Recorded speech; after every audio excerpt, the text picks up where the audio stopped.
Message भेजते हैं कि देखो ये धर्म भी खतरे में।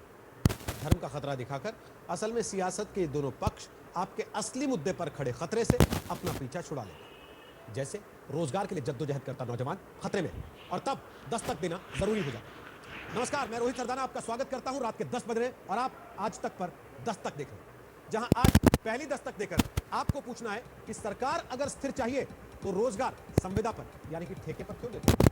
दूसरी दस्तक देकर पूछना है कि विभागों में पद खाली रखकर बेरोजगारों के जख्मों पर नमक क्यों छिड़का जाता है।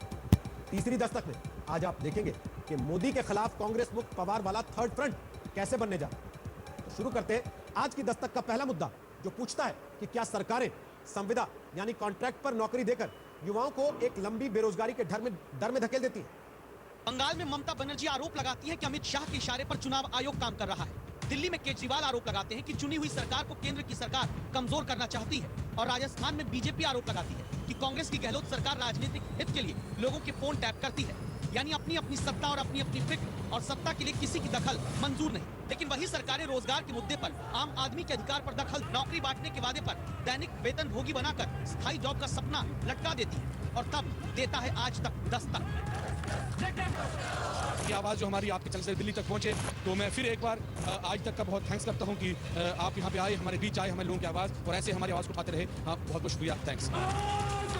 महिलाएं, पुरुष हैं, युवा भी हैं और रिटायरमेंट की उम्र में पहुंच चुके नागरिक। इन लोगों को इंसाफ इस बात के लिए चाहिए कि जब वोट संविदा के नाम पर नहीं लेते, जब सरकारें स्थिर चाहिए होती हैं, तो रोजगार क्यों संविदा, ठेके, कॉन्ट्रैक्ट या दिहाड़ी वेतन पर देते हैं।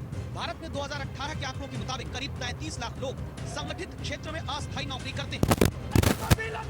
उन्हीं 33 लाख कर्मचारियों की परेशानी की कहानी को जम्मू में 33,000 दैनिक वेतन भोगी यानी डेली वेजर्स के दर्द के साथ समझिए, जो हाथ उठाकर अपने लिए वर्षों से पक्की नौकरी और महीनों महीनों से लटके वेतन की मांग को लाचार है। जम्मू कश्मीर सरकार के पब्लिक हेल्थ इंजीनियरिंग यानी कि जल शक्ति विभाग देश में लाखों लोगों में से एक दर्शन कुमार का भी 20 साल करते हुए सवाल कौन था। क्या अधिकारियों को वाकई इस समस्या का पता नहीं होगा। उन्होंने चीफ इंजीनियर को खोजकर यह सवाल पूछा।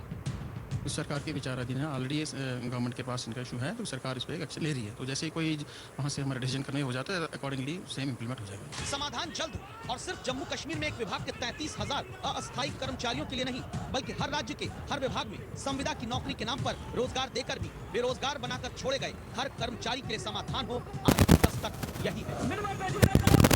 सुनील जी, जम्मू आज तक। अपनी सरकार एकदम पक्की होनी चाहिए, लेकिन दूसरे को नौकरी कच्ची देनी। एक सरकार अस्थायी नौकरी देती है तो विपक्षी पार्टी सत्ता आने पर उनकी नौकरी को पक्की करने का वादा करके वोट लेती है और फिर यह सिलसिला कई चुनाव तक ऐसे ही चलता रहता है। ठेके पर काम करने वाले जी जान से काम भी करते रहते हैं, वादों में फंसकर वोट भी देते रहते हैं। यानी परमानेंट की जगह सिर्फ ठेके पर नौकरी देना एक तरीके का राजनीतिक, सामाजिक, आर्थिक शोषण है, जिसके खिलाफ सुप्रीम कोर्ट तक को कई बार कहना पड़ा। सरकारें बताएं कि आखिर ये अस्थायी नौकरी कौन सी चीज होती है। ये दस्तक सुप्रीम कोर्ट दे चुका है, कह चुका है कि किसी को अस्थायी तौर पर नियुक्ति 15 से 30 दिन के लिए तो दी जा सकती है, लेकिन 1 या 2 साल के लिए अस्थायी नियुक्ति भला कैसे हो सकती है। कॉन्ट्रैक्ट पर नौकरी देकर शांति से जीने का हक नहीं छीना जा सकता। किसी को भी अस्थायी तौर पर रखकर लंबे वक्त तक अनिश्चितता के अंधेरे में नहीं रखा जाता। ये बातें कोर्ट ने कही। एक बात दस्तक देकर अब हम कह रहे हैं, संविदा या कॉन्ट्रैक्ट पर लंबे समय तक नौकरी कराना एक तरीके का भ्रष्टाचार, जिसमें लोगों को काम के बदले वेतन देने के नाम पर करप्शन होता है। यह भ्रष्टाचार वोट के लिए नेता और सैलरी देने के नाम पर विभागों के लोग।